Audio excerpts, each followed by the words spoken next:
দেখুন, তৃণমূল যতক্ষণ ক্ষমতায় আছে এ ধরনের ঘটনা বন্ধ করা যাবে না। এটাকে সামাজিক ব্যাধি বলে একটা সরকার দায়মুক্ত হতে পারে না। ভারতবর্ষে এমন কোনো সরকার নেই যে এটা গ্যারান্টি দিয়ে বলতে পারে যে কোথাও কোনো ধর্ষণ হবে না। এটা কাঙ্ক্ষিত না হলেও এটা হয়ে থাকে।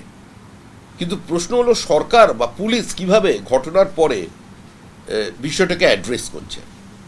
পুলিশ যদি প্রমাণ লোপের কাজে ব্যস্ত থাকে, পুলিশ যদি MJK এসব লিখতে থাকে ABCD, তাহলে তার পরিণতি কি হবে?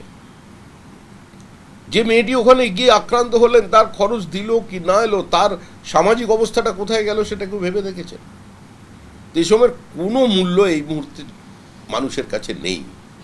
জনমনে এটা প্রতিষ্ঠিত যে তৃণমূল নিজেদের দলটাকে দুষ্কৃতীদের দল বানিয়ে ফেলেছে,